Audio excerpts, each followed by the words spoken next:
हम अक्सर अपने बड़े बुज़ुर्गों के मुंह से सुनते हैं कि हमें हमेशा शुभ और सकारात्मक बातें करनी चाहिए।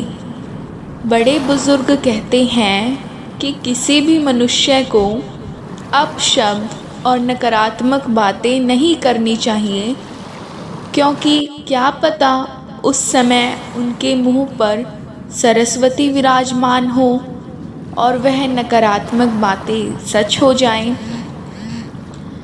आइए जानते हैं कि क्या ऐसा सच में संभव होता है।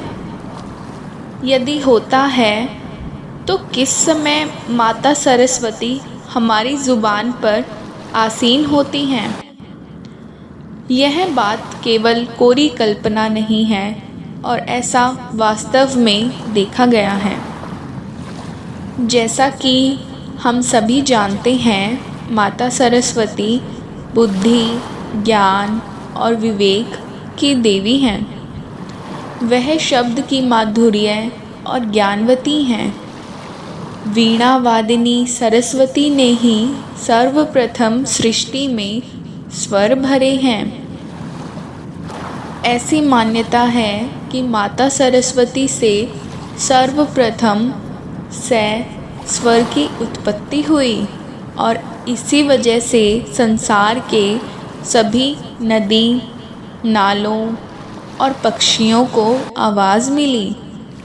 यह भी बेहद लोकप्रिय मान्यता है कि पूरी एक दिन यानी 24 घंटे में एक समय ऐसा आता है जब प्रत्येक मनुष्य की ज़ुबान पर माता सरस्वती स्वयं आसीन होती हैं।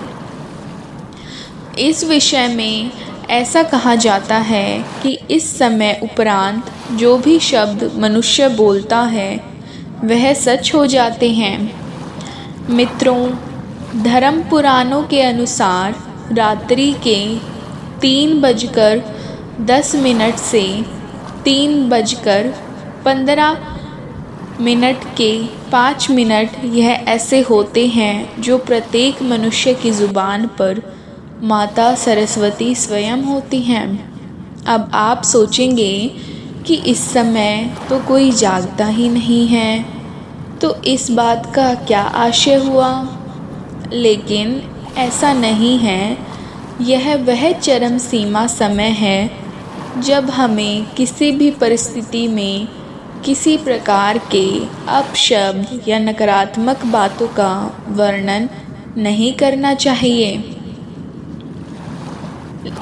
लेकिन इसका असर प्रातःकाल तक रहता है, इसलिए आपको प्रातःकालीन यानी कि सूर्योदय से पहले और सूर्योदय के कुछ समय बाद भी किसी प्रकार के अपशब्द या नकारात्मक बातों का वर्णन नहीं करना है।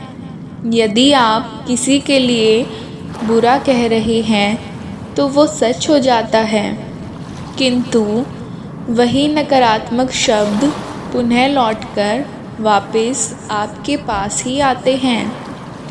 यदि आप इस समय के उपरांत बिना कुछ इच्छा के माँ सरस्वती का स्मरण कर लें तो माँ सरस्वती अत्यधिक प्रसन्न होकर आपको शुभ कार्यों के लिए आशीर्वाद देकर जाती हैं। इस समय के उपरांत बहुत से पंडित, ऋषि मुनि यज्ञ कर रहे होते हैं। यज्ञ के दौरान ऋषि मुनि जिस भी देवता का आवाहन करते हैं वे प्रकट होते हैं। तो यदि आप भी माँ सरस्वती का आशीर्वाद चाहते हैं तो बताए गए समय पर उनको याद करें और मनवांछित फल की प्राप्ति करें।